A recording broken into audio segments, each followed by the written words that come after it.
markets are busy. It's going to be like this all day if you're using a cell phone in the Northeast. It is very unlikely, you're told, you're going to be able to get out. That's going to be the case for the rest of the day. Russ Mitchell, we go to Washington and Jim Stewart. But Jim, just before I turn the mic over to you, that the leadership of the Congress, the United States Congress, both House and Senate, reports that they are now in, quote, secure positions. Dennis Hastert, the Speaker of the House, says the House leadership has been taken to a secure location. Tom Daschle, his press secretary, said a few minutes ago that Daschle, along with the congressional leadership, all of them are, quote, secure. Jim Stewart.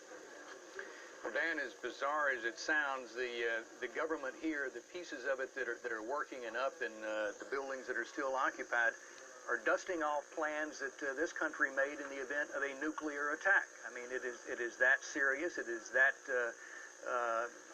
serious in their minds that they have implemented the plans that would go into effect had there been a nuclear explosion, a terrorist nuclear explosion, or an attack by a foreign nation on this country. That means essentially that you could see the military become involved in keeping a hold on things here in the nation's capital. We certainly haven't had that. Don't want to suggest that that's going to happen. But these are items that are being discussed. Specifically, where does the president go to continue his chain of command, his position in the chain of command? We've already heard now that some members of Congress have been relocated. In the past, that would have been to a location in West Virginia. I don't think that's the case any longer. There are secure places, though, outside the Capitol that presumably are being used. In terms of what the FBI has picked up on thus far, to repeat, they believe that there were at least 4 hijackings of commercial aircraft. An aircraft, an American Airlines flight out of Boston, a United flight out of Dulles, an American flight out of Dulles, and a United flight out of Newark. The flight out of Newark is the one that is believed to have gone down in the vicinity, not directly owned, but in the vicinity of Camp David. 2 of the others, Dan, are believed to have struck the World Trade Center there in New York. It is still unclear to the FBI precisely what they're dealing with there at the Pentagon. David Martin, of course, is on the scene and has reported of the casualties and the obvious damage to the building.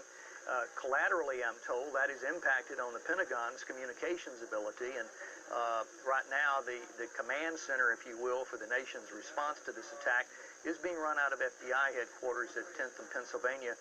That building has not been evacuated. Justice Department across the street has been. Already, I would tell you that national security experts on Capitol Hill and those who advise the chain of command of this nation are talking of how do we retaliate. But the question is, retaliate against who?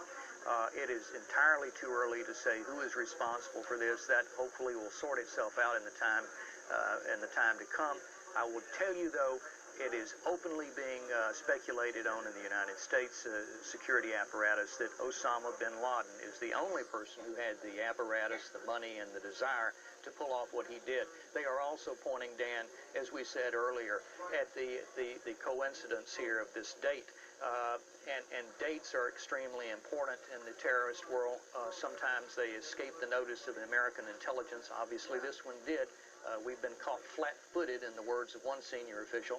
But September the 11th, 1978 was the signing of the Camp David Accords, which has long been a matter of dispute and notation in the Islamic world. There is also a recognition among federal law enforcement officials that the attack on the World Trade Center is something that had to be expected, in the sense that it is the only target that Osama bin Laden and his organization have said would be a primary target in the United States as the symbol of this nation. And it was, of course, in 1993 that it was attacked, Dan. Jim Stewart in Washington. Dateline, New York, a police official speaking on condition of anonymity says that the number of Trade Center casualties still unknown could be, quote, in the thousands.